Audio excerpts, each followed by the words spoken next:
tuh toilet bau banget. Enggak deh, biasa aja. Kenapa gue doang yang nyium bau banget ya? Terus akhirnya nggak lama kemudian sering banget lagi kayak lagi syuting, lagi adegan yang kayak emang yang agak nge-triggering mereka kali ya. Jadi pas lagi kayak gitu, adegan begitu baru standby. Tiba-tiba aku nyium bau itu lagi. Bau bangke tapi ketutup bau bunga, terus bau bangke lagi jadi kayak ke-mix gitu.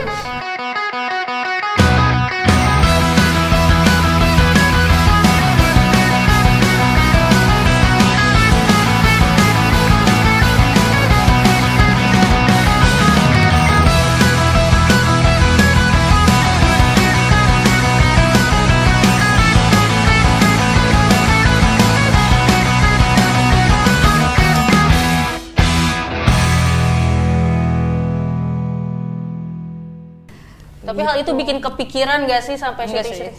Kalau aku langsung lupa gitu. Kayak, oh ya udahlah, mungkin emang ya namanya kita hidup berdampingan sama mereka, jadi ya udahlah. Jadi akhirnya dari situ kalau jalan, assalamualaikum, permisi, lagi mau syuting, cuman mau kerja ya. Jangan ganggu.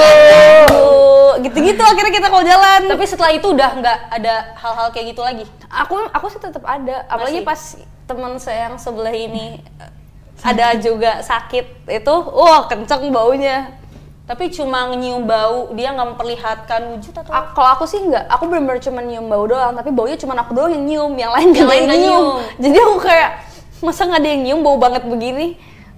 Terus si Nirmala juga, enggak, lu nyium apaan sih? Enggak, ini apaan sih? Udah dibilang, udah nggak apa-apa dek, nih kenapa nih?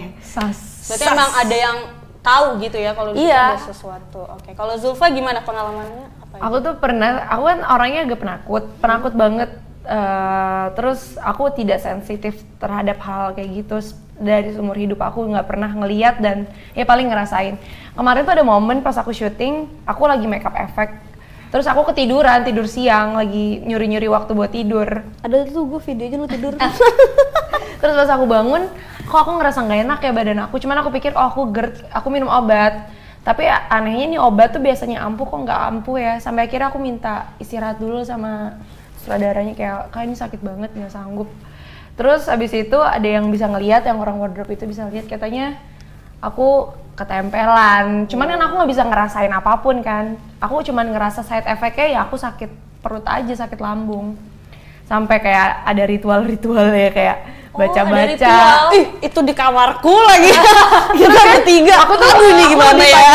Aku lebih panik kayak kalau aku ketempelannya di tempat syuting rame. Kalau balik ke hotel dia ngikut aku, kayak anjir gue. Dia sampai ketok-ketok kayak aku tidur sendiri di kamar terus masih ketempelan. Aku pengen make sure kalau dia tuh udah nggak ikut. Udah nggak ada gitu ya. Terus akhirnya ada orang yang bisa ngeliat, terus dia ngasih tahu aku buat baca surat ini. Terus ada kayak ada cara-cara mereka lah. Terus aku yaudah aku ikutin aja.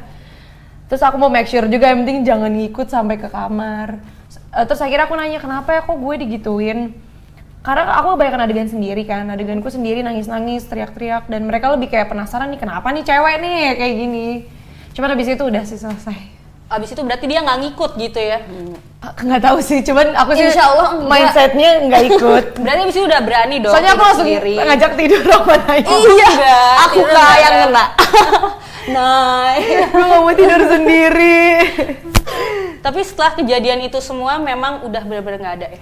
Aku sih karena memang nggak pernah bisa ngerasain, jadi aku sih nggak merasa apa-apa lagi. Cuman yang paling parah karena aku sampai sakit lambung itu yang nggak sembuh-sembuh. Nggak sembuh, oke.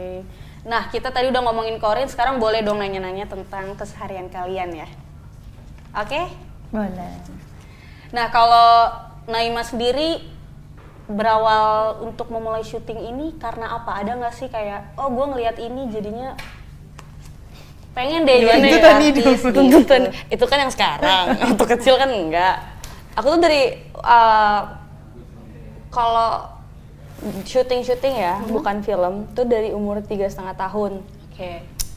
Mama, dia ngeliat anaknya nih, kayaknya, wih, aktif nih daripada aktif di rumah. Di awal tuh fashion show yang lomba-lomba yang kayak, oh dulu jadi modeling ya? Iya, tapi yang lomba-lomba yang dapat pilanya lebih gede dibandingkan anaknya, yang kayak gitu-gitu. Kenapa nggak jadi Miss Indonesia aja gitu? Pendek aku juga nggak mau, mesti yang kayak behave. gitu, nggak bisa ngeliat cantik duduknya ya. begini. Jadi aku Mana ada pageant kayak gini. pageant begini duduknya. Jadi kayak dari situlah mama fashion show baru aku ditawarin kayak iklan, syuting sinetron, bla bla bla. Terus sempat berhenti, baru balik lagi 2017 2018. Kenapa itu sempat berhenti kira-kira?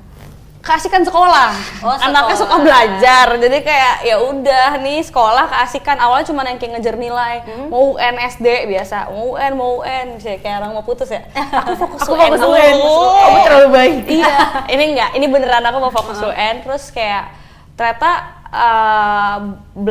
kan selama ini aku belajar kalau di ini doang kan, belajar di lokasi syuting. Belajar baca, tulis tuh di lokasi. Terus akhirnya lama-lama tumbuh di lokasi. tumbuh dan besar di lokasi gue. Tumbuh dan besar terbentuk di lokasi Lokasi. syuting Iya, gitu jadinya ya. pas ternyata aku di sekolah belajar banyak hal, belajar akademis gitu-gitu, suka juga, non akademis juga suka. Jadi kayak ya udahlah, aku mau sekolah dulu aja gitu. Berarti dua-duanya berjalanan seiringan gitu. Iya, akhirnya pada akhirnya aku berhenti syuting dulu, fokus sama sekolah, tapi tetap aktif yang non akademis dan akademisnya. Pas sudah lulus SMA, kayaknya balik lagi deh mah gitu. Oke. Soalnya kayak butuh. Kalau Zulfa sendiri gimana nih mengawali karirnya? Aku tuh dulu awalnya keluarga aku tuh nggak ada orang-orang yang aware tentang seni gitu, semuanya akademis banget. Terus aku sempat ikut sanggar gitu di Bandung, kan dulu aku stay di Bandung. Terus ada yang nawarin aku casting, tapi kayak aku masih baru lulus SD mau SMP kayak. Terus keluarga aku tuh orang yang akademis, kayak sekolah tuh nomor 1 dan mereka kayak aduh ntar ngeganggu sekolah. Cuman akunya suka. Ya udah akhirnya kita coba, aku dapet sinetron pertama aku waktu itu. Dari situ aku baru menemukan oh ternyata aku suka deh hal-hal kayak gini, tapi masih SMP ya kan, jadi kayak suka deh berakting tuh menyenangkan gitu buat anak SMP waktu itu. Cuman akhirnya aku sinetron terus sampai break juga lama karena fokus sekolah. Aku lulus SMA baru mulai sinetron, tapi kayaknya abis itu aku ditawarin film. Itu pertama kali lulus SMA aku ditawarin film. Aku ngerasa kayaknya aku lebih ke film karena aku suka berproses. Kalau film kan ada proses, ada reading, ada workshop. Aku ngerasa juga waktuku nggak habis. Kalau sinetron tuh waktuku habis banget untuk sinetron kan. Aku pengen hidupku agak balance, jadi aku berusaha sekarang untuk fokusnya ke film. Oke. Nah, kira-kira kenapa sih Sobat Antara nih harus banget nonton film Corin? Kenapa harus nonton film Corin? Iya, kenapa tuh kira-kira? Karena film ini nggak cuma kalian nanti setelah nonton, pas nonton maksudnya itu nggak akan cuma ditakut-takutin doang, tapi setelah nonton kalian pasti bakal banyak hal yang bisa diambil, apalagi sebagai perempuan ya, gimana caranya survive, gimana caranya melawan hal-hal buruk dan gak diem aja, itu penting banget sih di film ini.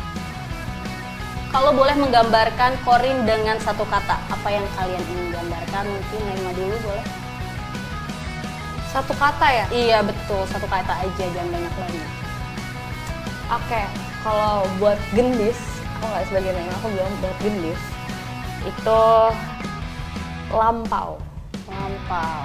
Oke, kalau buat Zulfa sendiri, Corin dalam satu kata. Apa? Menakutkan atau Corin dalam satu kata buat Zahra itu justru kelemahan. kelemahan? Oke. Nah, ini akan tayang tanggal 1 Desember. Oke, baik itu tadi Sobat Antara perbincangan saya dengan para cast Corin yang sangat luar biasa tentunya. Jangan lupa untuk menyaksikan Corin tanggal 1 Desember.